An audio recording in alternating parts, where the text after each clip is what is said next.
Hey, listen, I'm a finely tuned sensory machine, and Josh has a problem with it. We're looking at this hop edition. We've got this 60-minute boy coming up. I like to use a clean, high alpha hop for an edition like this. I do like Magnum. I do like Warrior.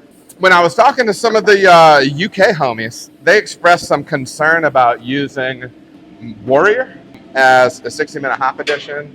I've never had an issue with it as far as having a harsh character or anything like that from it.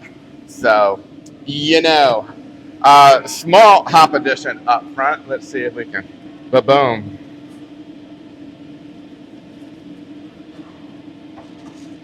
I usually don't throw it all in at once. I give it a minute. Give it a chance to turn those hops over. Sometimes it's one of those things where, I don't know.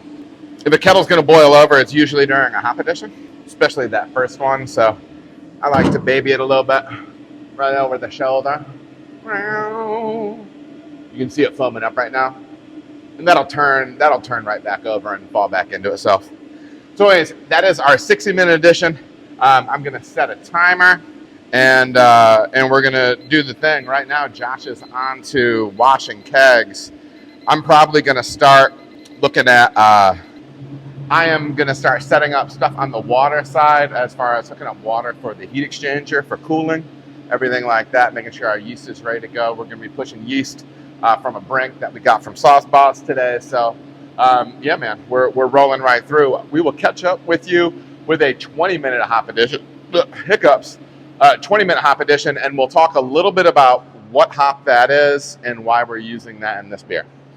All right, how about this? We are about to do this 20-minute hop edition. Now, I've done different things with this hop edition over the many, many times I've brewed this beer. How about this?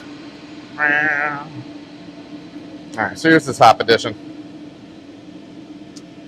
Typically, this stage of the boil, I don't usually find that much of an issue with boilovers or anything like that because we were just talking about it. I have been rotating this 20-minute hop pretty much the whole time I've been brewing this beer. I've done anything from Hersbrucker, Hallertau, Mittelfrüh, Saaz, different things like that. Right now I have Kalista. I call it Kalista. I have Kalista in this beer.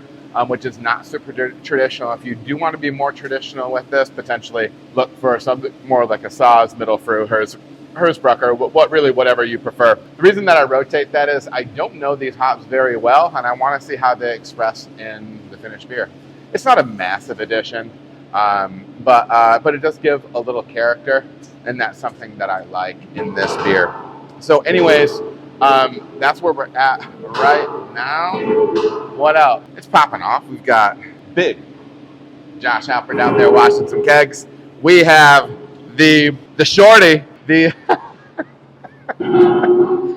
have this yeast spring.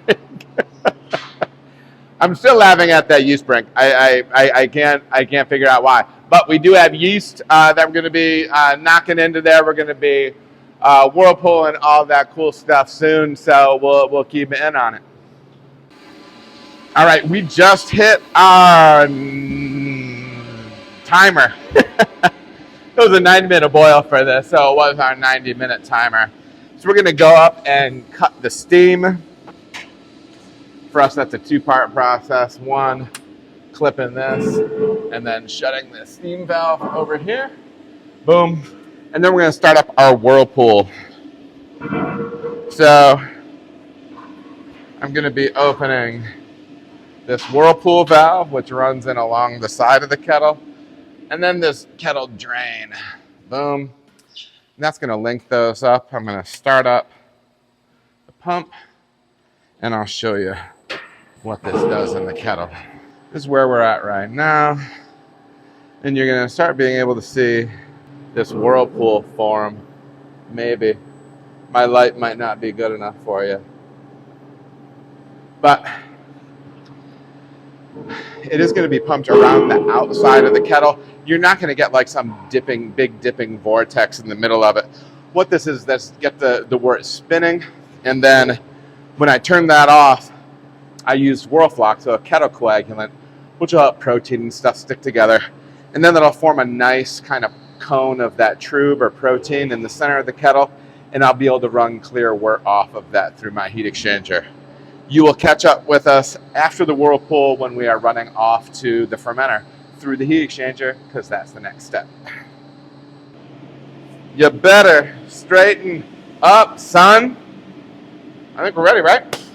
We have water going through the heat exchanger, especially for lagers.